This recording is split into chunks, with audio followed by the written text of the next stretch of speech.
Mike Trout here, and I want to talk to you about an exciting new token on ETC that's going to be available on the 18th called UPS. UPS is the token that I'm establishing for startups and found ups and upstarts who are looking to change our planet. Our token ultimately will become a coin on a fork of Ethereum or something like it.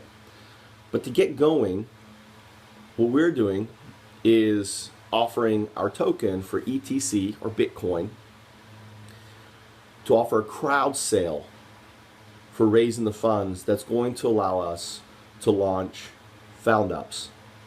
And here's your opportunity to participate. If you've got ETC that you think is not worth anything, if you want to hedge against disruption on Bitcoin, or you just like the idea of a decentralized startup that's open, accessible to all, built on the blockchain called FoundUps. Now, this isn't a pump and dump coin. This is a coin for saving our planet, or this is a token for saving our planet. And if we get enough of the coin, then ultimately, or the ETC token, then it is my desire not to change the fundamental principles of ETC, but just to change the brand and move it from classic to core and from ETC to UPS. That's if we get consensus. Now, this is a crazy, what I call our epic play. The odds are is us getting consensus with all these miners and other folks to sell us their ETC or exchange their ETC for UPS is highly, highly unlikely. But I believe, for example, our play is the only successful play that saves the Ethereum Foundation.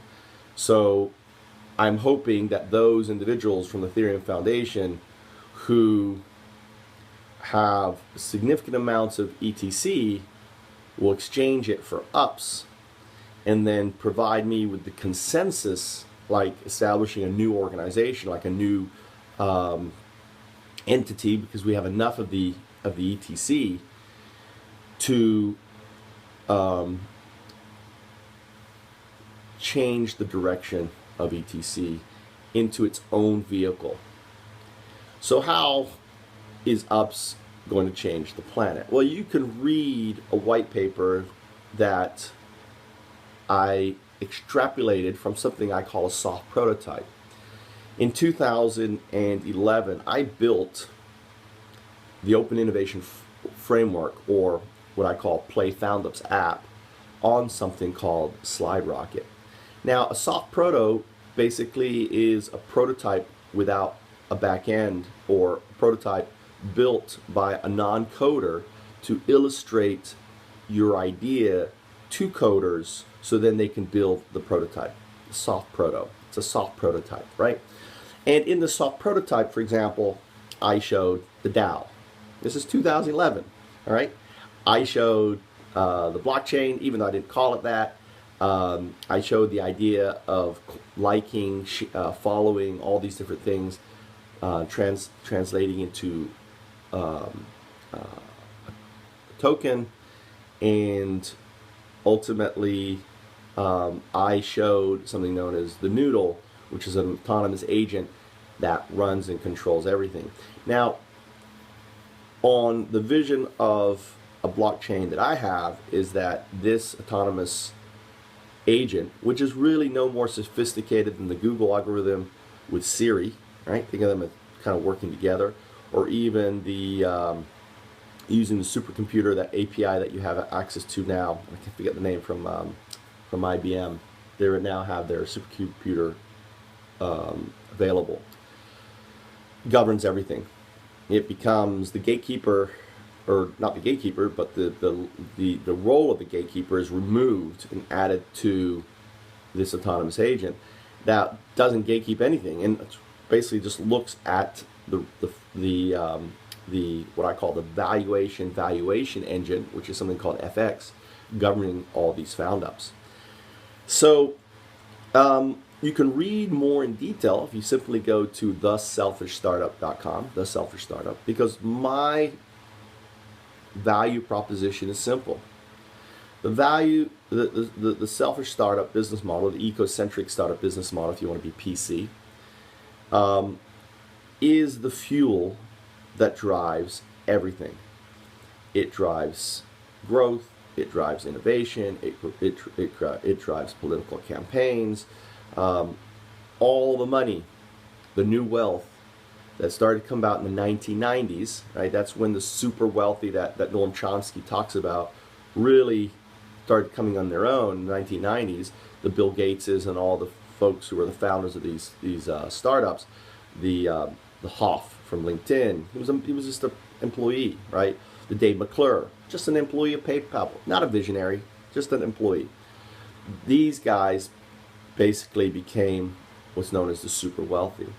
And their wealth comes from a fuel, and that fuel is the centralized, ecocentric startup business model that is controlled by Silicon Valley. And they create the illusion, and they actually very skillfully created this huge global momentum under startups, right? Startups is going to save the world, Global Entrepreneur Week, all these different things, Startup Weekend, blah, blah, blah, blah, blah, blah, right? All hype, all crap. And anyone who looks at the numbers like I have realizes that the startup is not a vehicle for someone to become successful. The odds are, very real odds are, that folks are going to fail. You can even break up what I came up with. I broke up with startup into 3 phases. The first phase being the pre-seed startup. And I took a figure that's out there that 99% of all business plans fail to launch, right? They fail to launch. So I said, well, there's probably significantly more ideas, whether they're startup weekends or hackathons or anything else, that never even have a business plan. So I said 99.97% of pre-seed startups, and they're under 100,000 with no accredited investor or net profits, because net profits can roll into, fail. And then another figure that's out there is 90% of startups, and a startup really starts at the stage where it becomes attractive to things like Y Combinator or Techstars or these incubators, Founders Institute, and also there are initiatives where people put their money in. So it's over 100,000 to under $2 million in either net profits or capital, net profits or investments by accredited investors. And finally, we also know this number, that 75% of seeded, and these are startups with over 2 million in funding from venture capital, credit investors, or over 2 million in net profits, which undoubtedly, if you've got coming 2 million in net profits, then you're probably not going to fail. But I had to put that in there just to cover, you may still be in that million per year. You would be known as a seeded startup, right? And ultimately, 75% of those, when I say fail to meet their CAGR requirements, their customer adaptations, and are scuttled by investors, or sold off to someone, a competitor, right? Who the startup is actually encroaching on their space, so buying it is a way to eliminate. And a good example of that actually is SlideRocket and SlideClear. SlideClear did a third-party acquisition of SlideRocket to get them away as a competitor. SlideRocket is an amazing company, one of the best products I've ever encountered. And ClearSlide had access to capital, and they went in there and they had a second party buy them. You can research this. And then the second party basically sold it to ClearSlide. And now they have scuttled SlideRocket and not incorporated, like they said, as part of their vehicle, because it's just, there's no reason to, because they're making all this money from ClearSlide, which is crazy because SlideRocket was so amazing. So how does Upstarts change all this? Well, Upstart changes all this because it becomes a self-driving vehicle for launching innovation, and the token ups. If you'll notice on LinkedIn, I am the lead of fuck ups. That's Found Ups Corp Upstarts. All right, I'm a fuck up. I admit it. I'm a fuck up. I want to change the planet. I'm against the status quo. I'm against big banking. I'm against our political system. I'm an open book, and I have many, many videos on all of this. I even am crazy enough to go and throw myself and risk my life clearing out giant killer hornets. And you can watch my Animal Planet show, okay, called Killer Hornets from Hell. And there's another shows coming out on Smithsonian and Nat Geo, National Geographic, called Killer Hornets. And ultimately, I'm reaching out to you, whether you are Chandler Go, whether you're a miner, and the way we're going to change our planet is by changing the fuel. That's it. It's that simple. It is that simple. We can end inequality simply by changing the fuel. And what is the fuel? Well, it's changing it from a fiat currency that benefits the few to a decentralized token called UPS, right, that benefits the many. The token ultimately, the way that we'll set up, people who do Found Ups will be, in a way, driving the valuation, which is driving the value of the coin. So in the future, you won't need to, for example, mine. The act of doing Found Ups will increase the valuation of the coin, and in doing that, or the stake value increases, and with the stake value increase, so does the token increase.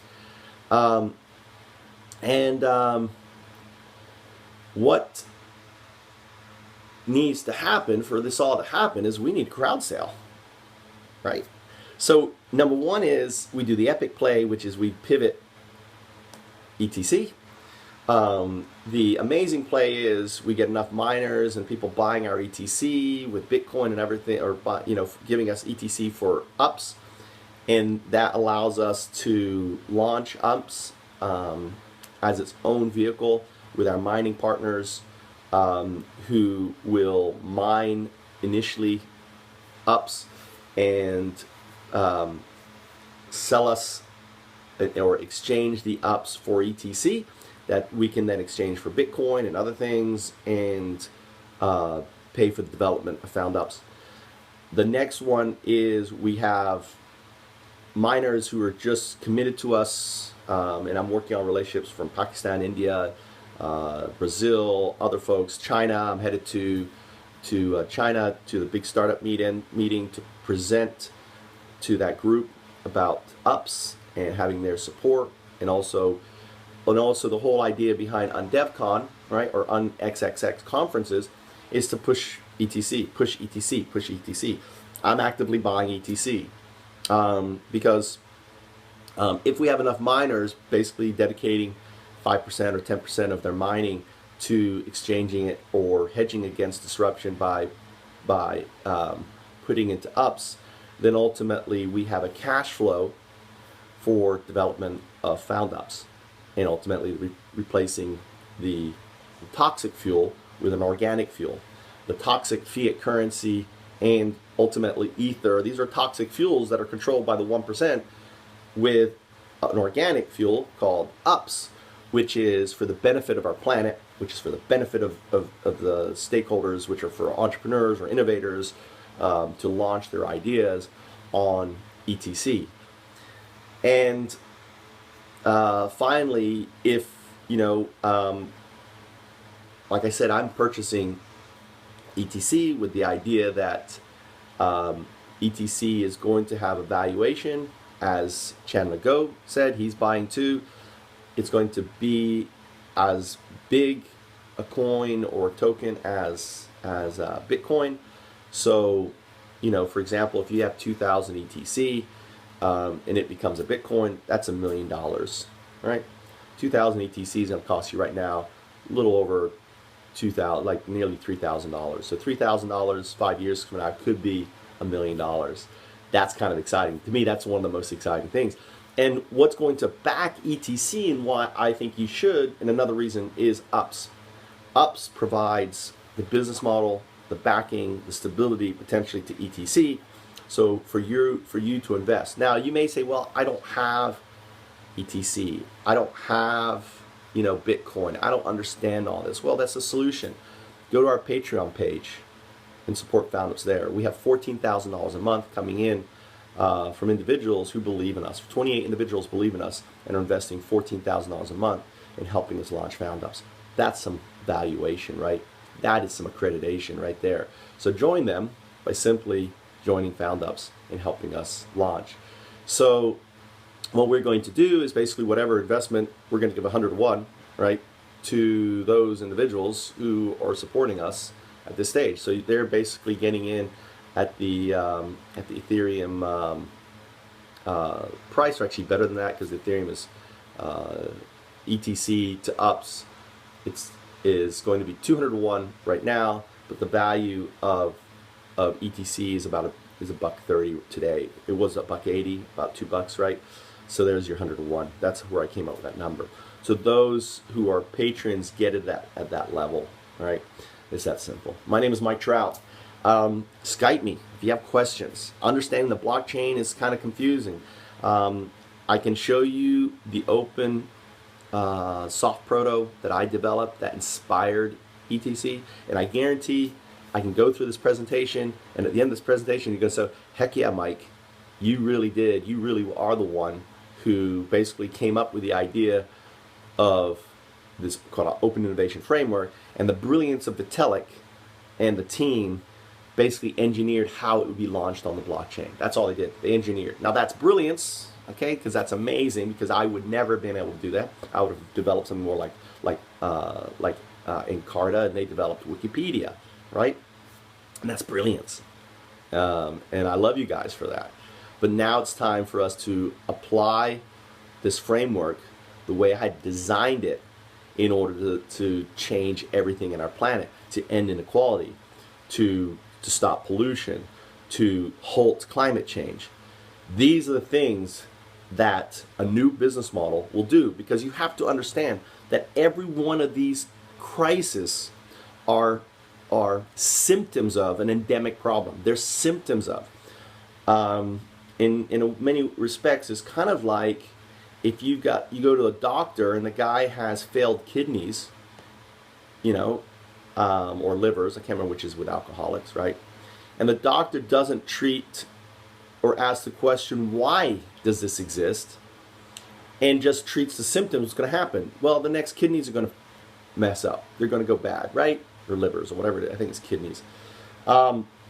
That's the same thing going on with our planet. The underlying thing that's causing it, all these are what's known as externalities. They're the cost of doing business. Yes, climate change is just the cost of doing business. Putting 40% of plastic particles into our ocean now, that's covering the surface of our ocean. 40% of our ocean now is covered with junk, which is considered just the cost of doing business. Oh, our coral reefs are dying. Just the cost of doing business. You don't see how crazy this is? Externalities. David Suzuki, thank you for pointing this out to me and educating me on this whole idea of externalities. Now, there is also a fundamental problem called the compounded annual growth rate, which was a driving tool for driving innovation from the turn of the century, from basically the Industrial Revolution in the 1800s. And it was a motivation to get wealthy people to part with their money for a return, a compounded annual growth rate, getting significant returns for the 1%. And this is endemically flawed, because you can't have infinite growth on a finite planet, guys. You just can't. You can't. So UPS removes this idea of CAGR. UPS empowers innovators and early adapters and solutions, whether it's SOCAP initiatives and everything else. UPS removes the closed access to capital networks, creating a massive global hedge fund, right? Called the DAO, which doesn't operate like the current DAOs. It operates more like an IRA that's controlled by an autonomous agent, where people can put money into, and they can actually state the returns they want for this money. Right? Not necessarily they will get it, but they can say, and it may take longer to get the returns or whatever, for this investment into the stakes of the DAO. And then what the DAO does is it then uses an autonomous agent to invest into all these ideas. So all you need to do with the Found Up is make a video. That's it. And show people what you're doing and what you're working on. That's it. It's so damn simple, right? Found Ups is really simple. And the vehicle for driving Found Ups is Ups. So become a fuck up like me. A Found Up Corp upstart. Be involved in UnXXX, which is a global fringe unconference that's going to camp every blockchain conference from here on out and say ETC is the legitimate chair. ETC is the blockchain of the people for the people. Join us. And we will marshal folks, we will educate folks about the truth of what's going on. This is where the war is. This is where we end inequality. This is where Anons, coders, and other folks need to be paying attention. Okay, and they started the war, actually, I believe. The attack and everything was part of, probably folks who see and saw this crap before I did, and responded. And because they did this action, it's kind of like the Boston Tea Party, taking the DAO in a way was dumping the tea into the ocean. It was a Boston Tea Party, and it was that Boston Tea Party, or the attack on the DAO for the $60 million, ultimately that exposed the cartel, exposed everything, and has brought, for example, people like myself involved into this, and deeply involved, might I say, because I will spend the rest of my life like a dog on this bone. That is what I promise you. And anyone who knows me knows I've been on Found Ups for 7 years. So I'm one of those very, very persistent individuals who just doesn't give up. My name is Mike Trout. Thanks for listening. I hope you enjoyed this talk. I hope you'll support Found Ups. I hope you will get behind Ups. And I hope, more importantly, that you will share, you will follow, and you will tell others about the events going on and the videos that I make, because the only way we're going to save our planet is with education and with Ups.